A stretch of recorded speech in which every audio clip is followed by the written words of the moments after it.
मुबारक हो जनाब।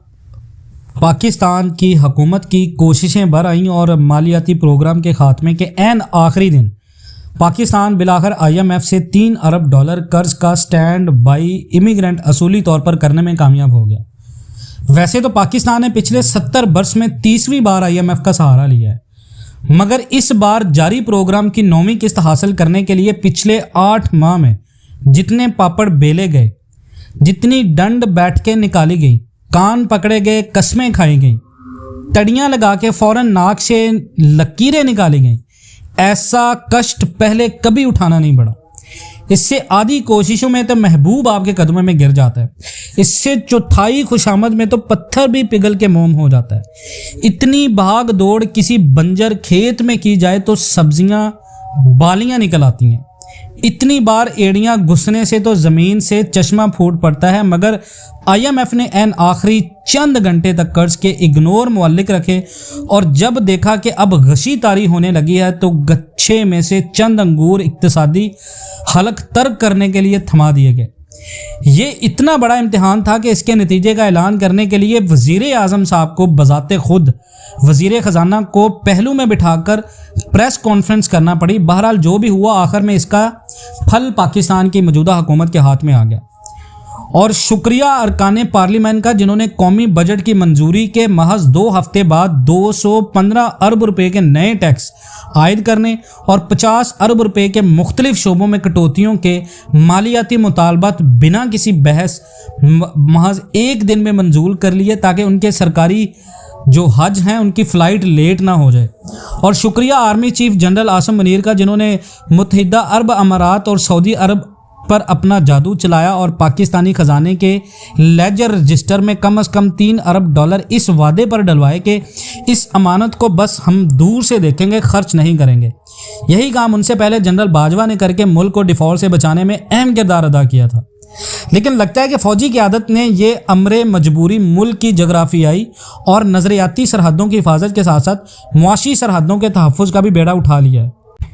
इस कामयाबी से 2 हफ्ते कबल भी कौमी मुआशी बहाली के लिए खलीजी ममालिक से 20 से 25 अरब की सरमायाकारी खींचने के लिए जो one window special investment facilitation council बनाई गई, इसमें भी आर्मी चीफ शामिल हैं और इस काउंसिल के फैसलों पर तुरंत अमल दरामद की जिम्मेदारी एक्स कमेटी की सरबराही भी एक मेजर जनरल को सौंपी गई है।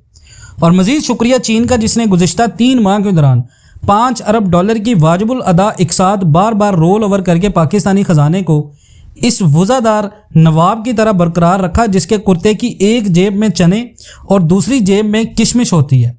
किशमिश मेहमानों को दिखाने के लिए और चने खुद खाने के लिए। वो अलग बात यह है कि ये वज़ादार निभाने की कीमत आम आदमी लोहे के चने चबाकर अदा कर रहा है। पर वो जो कहते हैं कि ऊपर वाले ने बकरा तो पैदा ही कुर्बान होने के लिए किया।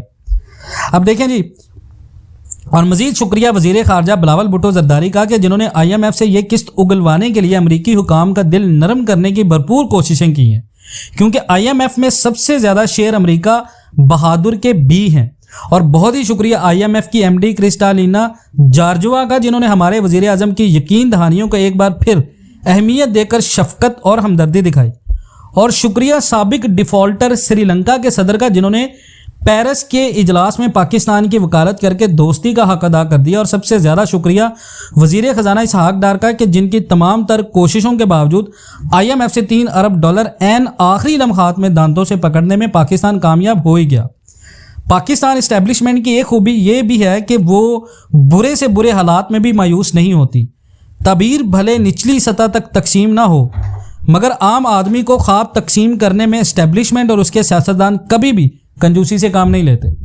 मसलन जब जुलाई 2018 में यही इस्टेब्लिशमेंट बाजे गाजी के साथ इमरान खान को इक़्तिदार में लाई, तो खान साहब के एक दस्ते रास्त मुराद सईद ने सैकड़ों के मजमा को ये कह के एरियों के बिल ताली बजाने पर मजबूर कर दिया कि जिस दिन इमरान खान हलफ लेगा उसके अगले दिन वो सारा गैर मुल्की कर्जा देने वालों के मुंह पर मार देगा और 1 करोड़ नौकरियां 5 साल में पैदा की जाएंगी, लोग बाहर से नौकरी करने पाकिस्तान आएंगे, वगैरह वगैरह। आजकल मुराद सईद रूपोश हैं और वही इस्टेब्लिशमेंट इन्हें ढूंढ रही है जो कल तक इसहाक डार को ढूंढ रही थी। آج وہی اسحاق ڈار سینہ ٹھونک ٹھونک کے کہہ رہے ہیں کہ دنیا کی کوئی طاقت پاکستان کو دیوالیہ نہیں کر سکتی۔ 1998 میں موجودہ وزیر اعظم شہباز شریف کے بڑے بھیا نواز شریف صاحب نے اعلان کیا تھا کہ ہم نے وہ کشکول ہی توڑ ڈالا جس میں IMF سے جا کے بھیک مانگی جاتی تھی۔ کل 25 برس بعد انہیں کشکول شکن میاں صاحب کے برادر خورد نے یہ اعلان کیا کہ ہم آخری بار IMF سے مدد مانگ رہے ہیں، اس کے بعد ہم اپنے پیروں پر کھڑے ہو جائیں گے انشاءاللہ۔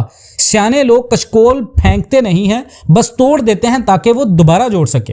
خدا کرے ایسا ہی ہو، مگر مجھ جیسوں کا اور آپ جیسوں کا دل بیٹھ جاتا ہے جب تمام گزشتہ حکومتوں کی طرح موجودہ حکومت کے وزراء بھی سینہ ٹھونک کے کہتے ہیں کہ ہم نے اس بار معاشی اصلاحات کا جو منصوبہ بنایا اس کے سبب نہ صرف اگلے چند مہینوں میں خلیجی ریاستوں سے 20 سے 25 ارب ڈالر کی سرمایہ کاری آنے والی ہے، بلکہ ان اصلاحات کے سبب 40 لاکھ نئی ملازمتیں بھی پیدا ہوں گی۔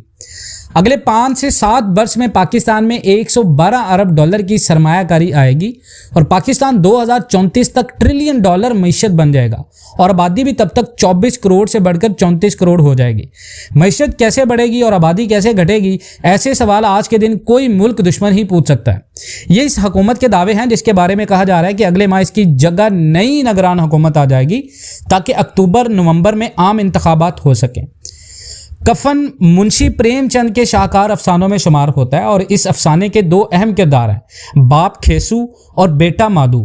مادو کی بیوی بڑھیا مر رہی ہے اور دونوں باپ بیٹا جھونپڑی کے باہر بیٹھے بڑھیا کی موت کا بے چینی سے انتظار کر رہے ہیں تاکہ گاؤں کا مکھیا ترس کھا کے جب بڑھیا کے کفن کے پیسے دے گا تو ان پیسوں سے شہر جا کے شراب کا آدھا پوا خریدیں گے اور بہت دنوں بعد پھر پیٹ بھر کر کھانا کھائیں گے۔